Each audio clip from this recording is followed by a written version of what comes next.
자, 여러분, 어느샌가 금요일이 또 훌쩍 찾아왔습니다. 크립토 토마토 인사를 드리고 있는데요. 오늘도 이런저런 정보들을 모아봤는데 새롭게 업데이트된 정보라기보다는 리플사와 XRP 관련된 기사와 빵형이 최근에 파이낸셜 타임즈와 인터뷰한 것 등을 한데 모아봤습니다.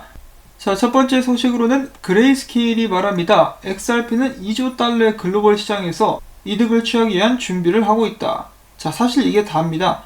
이 블로그 글 같은 경우는 그레이스케일에서 몇 번 재탕을 했었다는 것인데요. 그 글 속에서 그레이스케일은 XRP의 레저 시스템과 그들이 시장에서 자리를 잡아가고 있는 위치에 대해서 칭찬을 하면서 기대감을 나타냈습니다.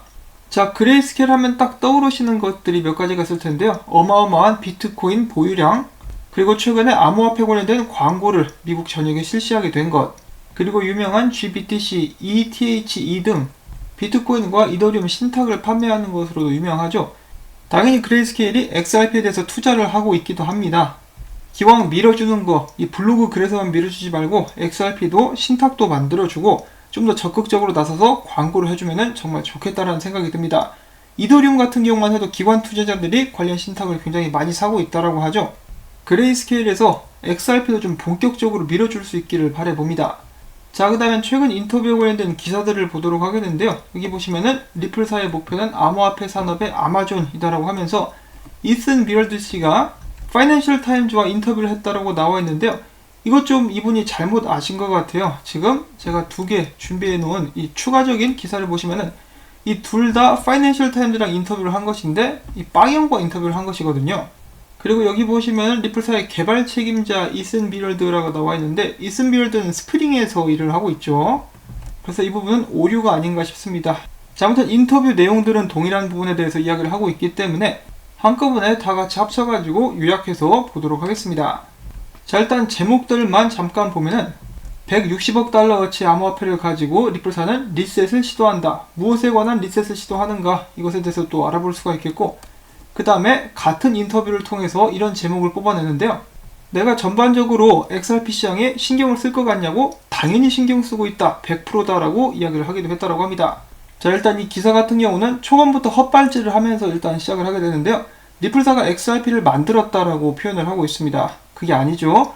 리플페이라는 회사가 먼저 존재를 했었고 XRP 개발이 시작되었으며 그 다음에 오픈코인이라는 새로운 회사를 설립을 했고 오픈코인을 다시 리플사로 이름을 바꾼 것이다 라고 이제 나와 있는 것인데, 리플사 증권 문제에 관련해 가지고 리플사 측에서는 공식적으로 XRP는 이전 회사에서 개발이 된 것, 리플페이에서 개발이 된 것을 오픈코인 쪽으로 넘겨받은 것이다 라고 이야기를 하고 있습니다. 설립자가 달라요. 리플페이랑 오픈코인이랑. 자, 아무튼 계속해서 보게 되면은 리플사가 설립된 지 8년이 지났으나 리플사는 지속적으로 암호화폐와 블록체인 기술을 적용할 분야를 찾고 있었으며 암호화폐 지불업계의 아마존이 되기 위해서 노력을 하고 있다. 이에 대해서 빵형은 또 이렇게 덧붙였는데, 앞으로 2년 후에는 리플사가 아마존이 처음에 책을 온라인으로 팔면서 성공했었던 것처럼 지불업계에서 성공한 것을 보게 될 수 있을 것이다 라고 이야기를 하는 것이다. 리플사 같은 경우는 XRP 인기 덕분에 스타트업으로서는 이제 굉장히 부유한 상태에서 사업을 시작하게 되었고 아직도 XRP 절반에 달하는 물량을 보유하고 있다.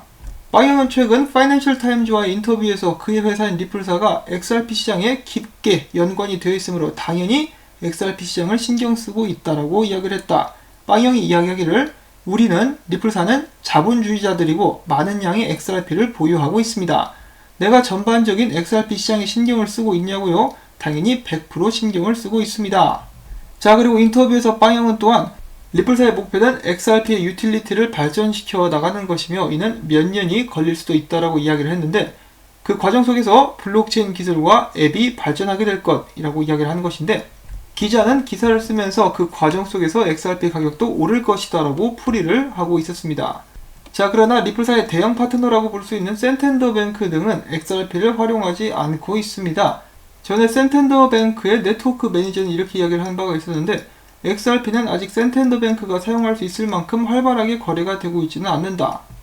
우리 센텐더뱅크는 최대한 빠르게 여러 나라와 여러 법정 통화에 고객들을 위한 서비스를 제공하기를 원한다 라고 이야기를 한 바가 있습니다. 자, 또한 참고로 센텐더뱅크 같은 경우는 2015년에 리플사에 투자를 한 바가 있습니다. 그 다음엔 약간 좀 부정적인 뉘앙스로 이렇게 이야기를 하기도 하는데요. 기사에서 이렇게 이야기를 하기도 하는데요. 머니그램 같은 경우는 XRP를 활용하고 있긴 한데 XRP를 활용하는 대가로 인센티브를 받고 있다라는 언급을 해줍니다.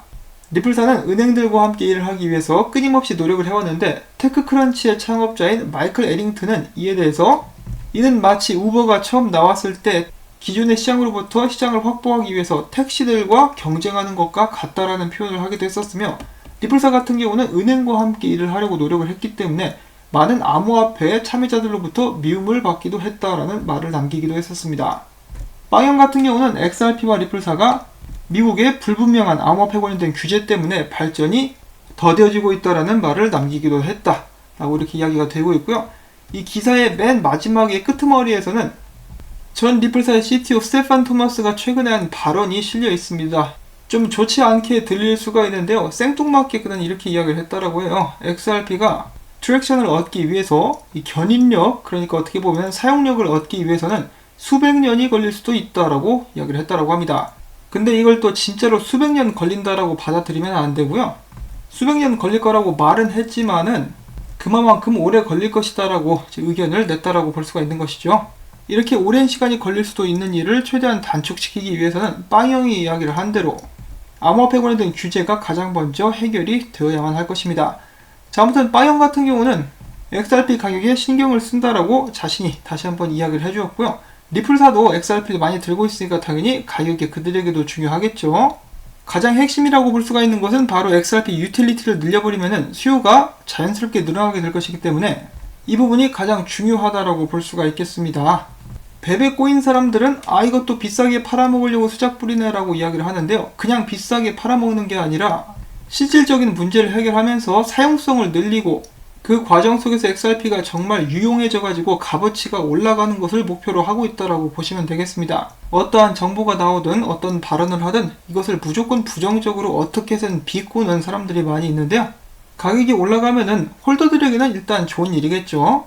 그리고 그냥 단순히 블록체인 프로젝트가 아닌 XRP의 직접적인 활용을 늘리기 위해서 노력을 하고 있는 것이니까 저는 아직까지도 굉장히 긍정적이다라고 보고 있습니다. 그러한 예로 이제 어제 스마트 컨트랙트 관련된 업데이트도 나왔었고, 물론 새로운 코인이 에어드랍 되는 것이 굉장히 기분 좋은 일이긴 하나 리플사가 여기서 궁극적으로 하고자 했었던 일은 그냥 스마트 컨트랙트가 아니라 XRP를 활용한 스마트 컨트랙트 기능을 추가하려고 노력하고 있다는 것이 저는 긍정적이다라고 생각을 할 수 있었습니다. 자, 근데 물론 그런 발표가 나왔음에도 불구하고 XRP 가격은 요지부동이었습니다. 답답하죠. 그 반면에 체인링크 같은 경우 지금 XRP 바로 밑까지 추격을 해왔죠. 이런 식으로 가격이 계속해서 올라가게 되면은 언젠가는 시총 자리를 내주게 될 수도 있을 것 같습니다. 정말 안타까운 사실이긴 한데 지금 분석 같은 경우도 XRP 분석이 거의 안 올라와요. 모든 분석가들의 관심이 체인링크와 스와이프에 몰려 있습니다.